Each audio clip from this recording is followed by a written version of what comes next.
Muntege abiri mumpe umwanya ndabayagire kuri iki catsi bita mukobwa ndagowe cyangwa se agasagasha afise indwara zibasiye urukoba, ibiheri, ibihushi ndetse n'izindi ndwara zifatira ku rukoba kuri amibe. Naho iki kimera kandi gifite ubushobozi bwo kuvura amibe uko yoba iri kose. Uyu muti kandi ntusanzwe mu kuvura abantu basanzwe bafise uburwayi bwa njine. Ufata amababi nk'umukamato w'urushi ukawuronga neza.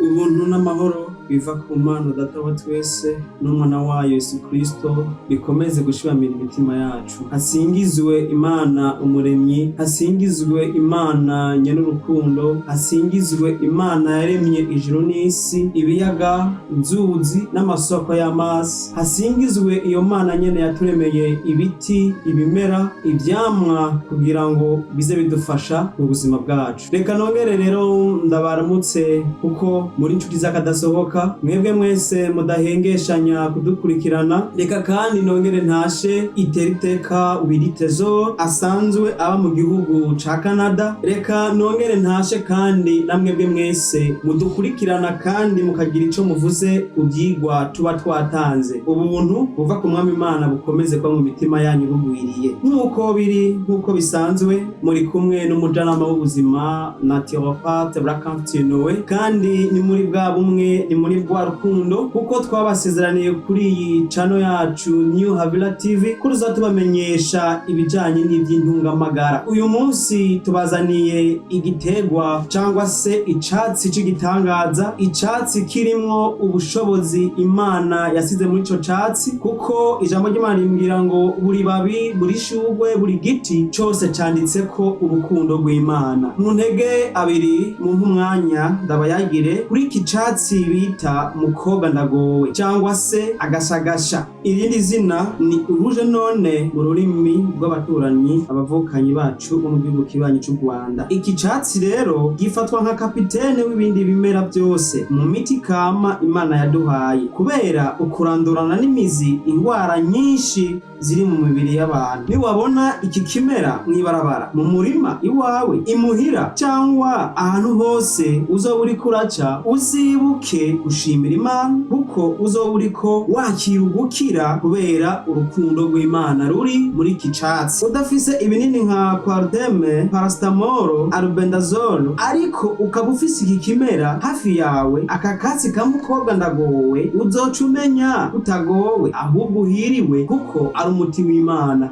Imana yaduhaye urimwo ubushobozi bwayo. Ni vyiza kubona inkuru nziza nk'iyi ukayitangariza isi, ko abantu bamaze igihe kirekire batangaza ibintu bidafise ikimazi, aho bamwe usanga bapostinga ibintu vy'urukozasoni ariko ibintu vy'igiciro bakabitesha agaciro. Niyo mpamvu rero iki catsi cyangwa se uyu muti ukwiye kuwusangiza abavandimwe n'abashiki bacu kugira ngo bakire indwara. Mbese aka katsi cyangwa se iki catsi mukobwa ndagowe gifite ubushobozi bungana ki mu kuvura indwara ziri mw'inosi? Kuba afise indwara zibasiye urukoba, ibiheri, ibihushi ndetse n'izindi ndwara zifatira ku rukoba, ushobora gukoresha iki catsi nk'umuti udasanzwe. Iki catsi ushaka ucaha ahantu heza maze ukagitahana muhiri wawe ukakironga, hanyuma ukakibabura umuriro bamva kubacana kumbabura canke se ku nkwi, hanyuma waheza kukibabura buhoro kongera ukakironga. Ayo mazi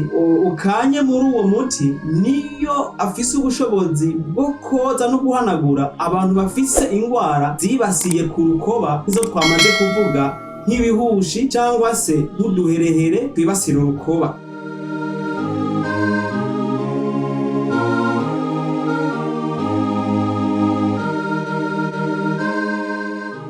Kuri amibe naho iki kimera kandi gifite ubushobozi bwo kuvura amibe uko yoba iri kose. Mbese naho gikoreshwa gute? Urahiga ico catsi ahantu hatuje kandi ahantu hameze neza, kuko turarikira abantu kwaha imiti mu mashamba kuko ibitatumukiwe n'intumo cyangwa ngo icafuzwe n'iyindi myanda, hamuka kironga neza ukagisekura. Ni ukuvuga ngo wahimika amatimiri y'amababi ukayasekura, hanyuma waza kuyasekura yanoze neza ugashusha amazi angana ungana n'ilitiro 2. Hanyuma izo litiro 2 nizo ushiramwo wa muti ungana n'urushi cyangwa se amashi 2 adasekuye, hanyuma ugashira muri ya mazi yamaze kubira ukarekerako iminota 5. Hanyuma ufise indimu n'igitunguru ubishiranamwo n'uwo muti bikamara iminota 5 ku ziko, hama ugashira hasi bigahora, ugategura agatambara gasa neza ukayungurura uwo muti. Uwo muti wamara kuwuyungurura niwo uzurihereza. Mbese uwo ufatwa gute? Uwo muti ufatwa mu gitondo, saa 6 no ku mugoroba. Mbese urugero nabwo go barungana gute? Na karobo cyangwa se akarahuri cyangwa se igice cy'igikombe kijyanya bapimisha inusu. Uyu muti kandi ntusanzwe mu kuvura abantu basanzwe bafise ubugwayi bwa njine. Abantu benshi bafise amanjine bitewe n'ibintu bagiye banywa. Abantu bakunze kunywa ibintu bikonje biva mu mafrigo barakunda kwibasigwa n'ingwara ya njine. Mbese naho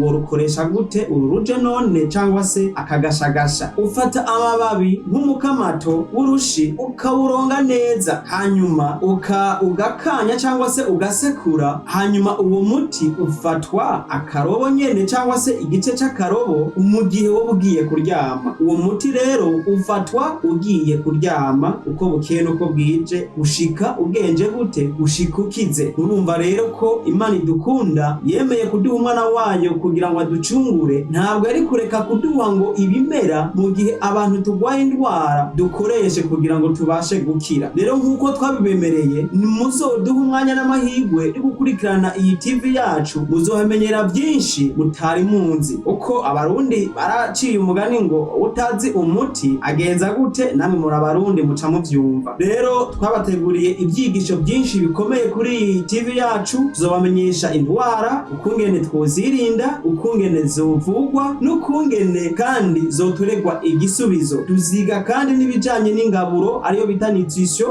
twige n'ibindi byinshi bitandukanye kuri iyi TV. Mwari kumwe na mwene so umujanama w'ubuzima Barakamfitiye Nowe naturopathe. Ndabararikira kandi gukurikirana ibyigisho no kubisangiza abandi. Murakoze.